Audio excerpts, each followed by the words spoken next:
Hello, everyone, and welcome back to another interview from OWTV, your home for Overwatch esports. My name is Apostle, and today I'm joined by a player who has one of the coolest monikers in our esport. It's Maimone from Geekay Esports. How are you doing today? Yeah, I'm really good. How are you? I'm doing well, thanks.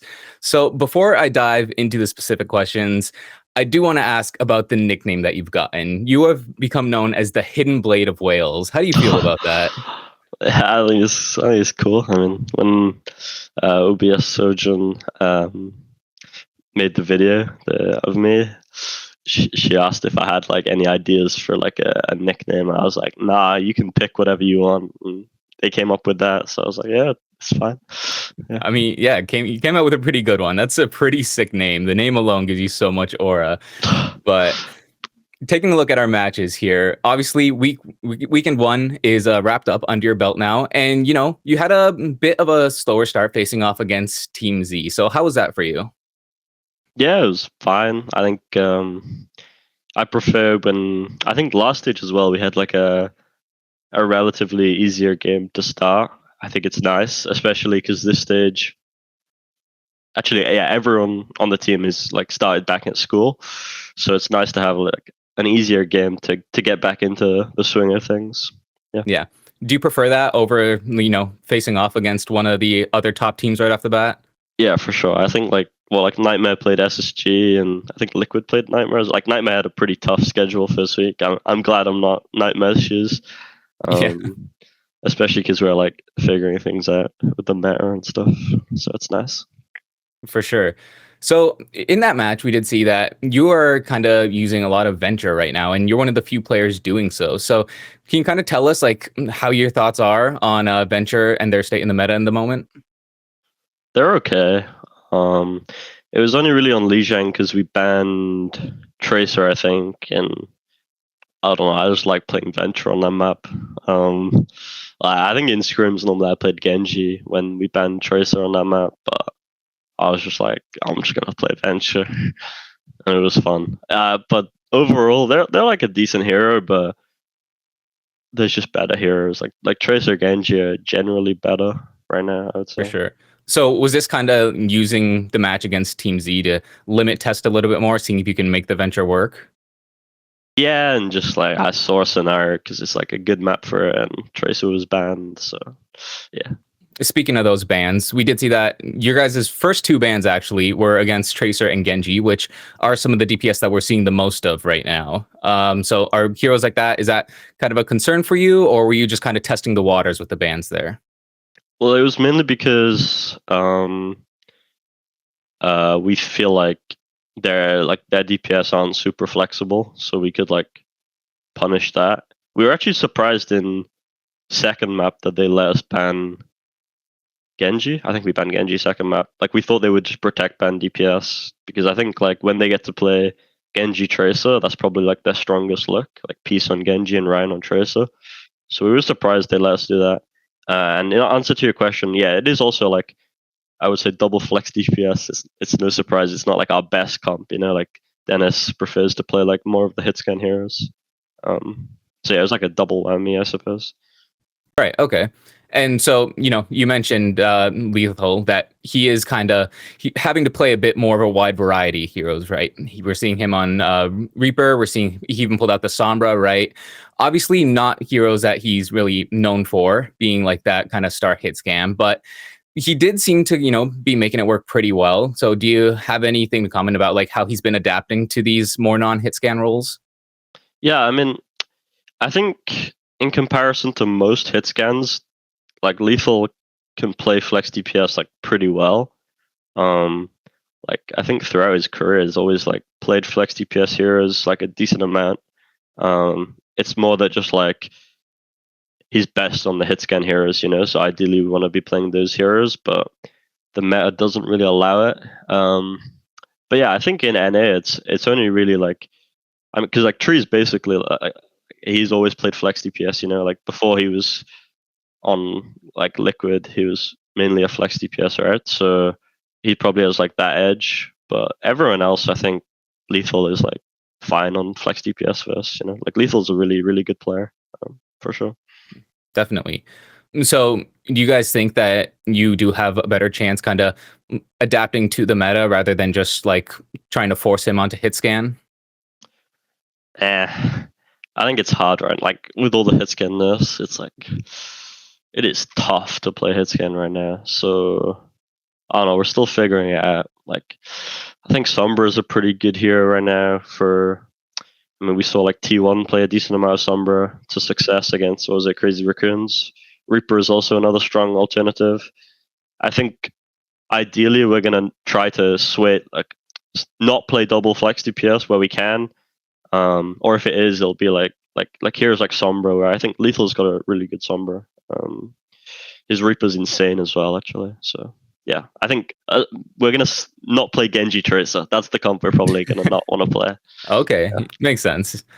Kind of speaking more about like kind of the meta and the composition you guys are running, we did see that Geekay is running a lot of Wuyang and Lucio together, which is one of the only teams outside of Korea that we saw do this. So can you kind of give us some insight into why you're leaning into that composition so much when it seems like some other teams are more of the opinion that that's a bit of a weaker support combination?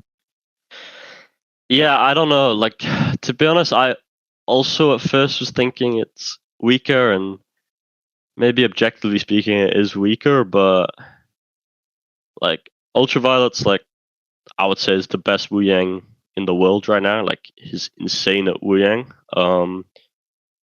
And it's like Admiral's never been like super comfortable in like the flex support heroes, so we're kind of just leaning into what like suits us best right now. And I feel like we're having more success on this than playing like the Wuyang carrier stuff. Right. So I think it suits us more. So you're kind of enabling them by just making sure Admiral and Ultraviolet are like on their strongest heroes. Yeah, I would say so. Okay. Now, kind of talking more about Wuyang here. Obviously, you're a flex DPS player by trade, right? You know, Yeah. it's your job to get in the backline, duel these guys. How does playing against Wuyang as a DPS feel? It's annoying, but it's not like super annoying. It kind of depends. Like on Tracer, if you're able to like get the jump on a Wuyang, it feels okay. Especially if you know like they use their skills. Like when they don't have wave or shift, it's really easy to 1v1 a Wuyang if you're getting the jump on them. Because they do like basically no damage at close range. But if you're coming from an angle where like they know and they're able to like pre-fire some shots and they're able to hit one of those shots, it's so annoying. And then as well, like you got to worry about wave and they have shift to run away. But I don't know, it's kind of like a skill matchup. It's annoying, but it's like you can play around it. It just kind of changes how you have to play sometimes, I would say. Right. You can't just like, it's not like you can just blink on them from like main and like expect to like kill them or like force their CDs. Because if they're good, you're just going to have to recall. You have to play a little bit differently, I guess. Yeah.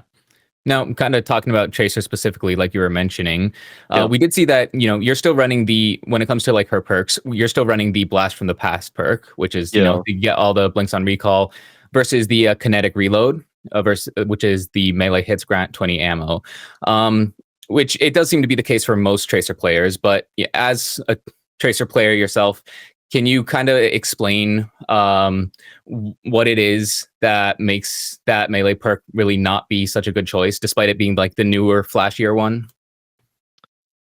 I think it's just the health pack perk is so consistent. Like there's so many scenarios where you just use it, you know, where you maybe you steal a health pack from someone in a 1v1 and that gives you a big edge to get, well, not only do you steal a health pack, but you also get another blink.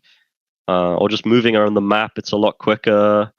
Compared to the melee perk, where it's like, to be honest, I've barely played it. Like I've only like watched people play it, and it looks okay. But like, Tracer does so much damage anyway right now. It's like 6 damage. I think you just get more use out of getting the extra blinks. Helps in the 1v1 as well. Like it's something that's maybe underrated. Like sure, the melee does help in the 1v1, but to be honest, if you're fighting around a health pack, getting an extra blink is way more useful. Yeah. Are there any scenarios you could think of where like you think that maybe the melee perk would be helpful, or are you just kind of thinking like take the health pack perk every time? Maybe on like maps where There's not really many health packs around where you're fighting, which I don't know. I can't really think of any exact, like, health packs are like a intrinsic part of Overwatch, so I don't know. Like, it's not like I've tested the melee perk extensively. You know, I've maybe played it like Still one need a bit time. more time to like kind of see all the situations. Maybe it is really good in some scenarios, but yeah, the health pack pick is very good. Okay, makes sense. Now, kind of talking about more the flex DPS spot overall, we're seeing like Tracer, Genji kind of being played a bit interchangeably. Is there anything that kind of makes you lean more towards Tracer over the Genji? Is it just personal preference, or is Tracer just the stronger hero?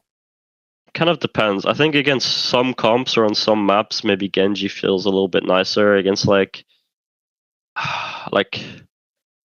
on, I don't know, like an example like King's Row, and some teams like playing like Hanzo, Kiriko, Lucio, the Hazard, something like that. I think Genji maybe feels a little bit nicer. It's like not the best Tracer map, and then that comp's like kind of annoying to play Tracer on.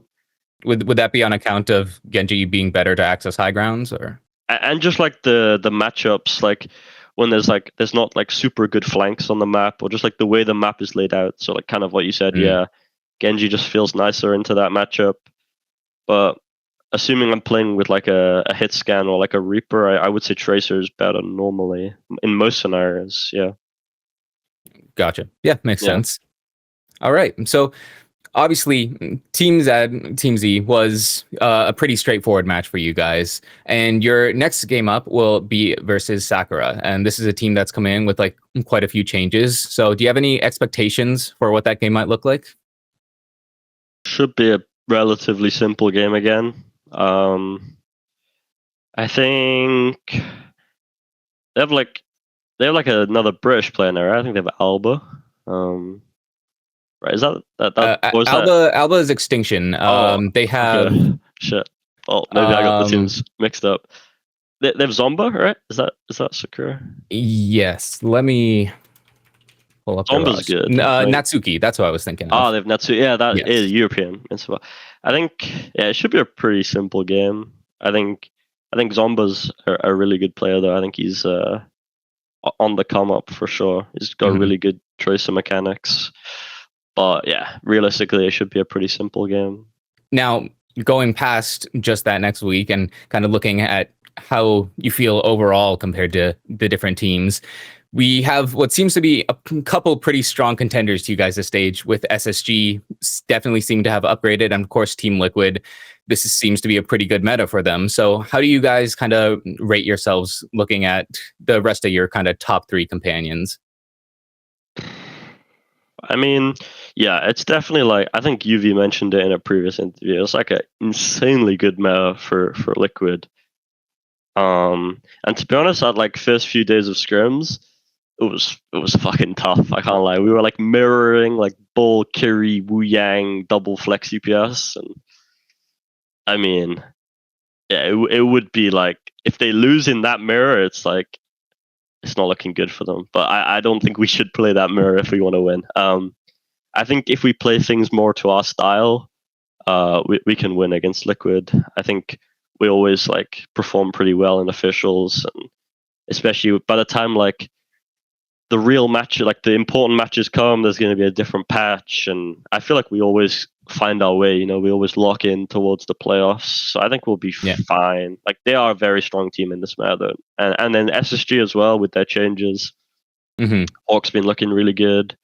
They have like 2 flex DPS, you know, with scissors. So I think they're a really strong team as well. But I would back us. I would back us to win. Like, I think, yeah, we're a pretty strong team. We always find a way to win. Even if the meta isn't super favorable for us. Yeah. Earlier, you did mention that you kind of prefer, facing the stronger teams later in the season. Yeah. Later in the season, like you kind of just said, now there is a chance that we do see a meta shift come through, right? Once people have more time to figure out what's good and what's not. Are you kind of hoping for a meta shift by the time you face them, or would you rather kind of take them on in the current comps we're seeing? I mean, low key in a way, it would be fun to play on this patch, because if we win, it's like, Cheers. But It's a statement. yeah, but it would be nice to like play on next patch, and maybe they like buff Hitscan a little bit. I think whenever Hitscan is like really playable, I think we always have an edge. I think Lethal is like really elite on Hitscans. But I hope they don't nerf Wuyang. I think, like I mentioned earlier, like Yuvi's so good at Wuyang. I think he'll be really cool to keep playing that. So yeah, I mean, whatever happens, like if the meta doesn't change, it's whatever. Like you guys will still make it work. Hopefully, yeah. All right. Well, one more question here, kind of looking at your place in the team overall, right? This is a squad that obviously started in stage 1 as Nightmare before becoming Geekay there in stage 2, which is when you joined them. Yeah. So, I'm sure a lot of people are wondering, how did it feel for you to kind of come in and fill Zeruh's shoes, given that he had such like a crazy rookie performance? Were you nervous at all, or do you feel that you've even surpassed him, especially given that Geekay did end up finding the win over Liquid there in stage 2? Yeah, I mean, there was like a lot of pressure for sure.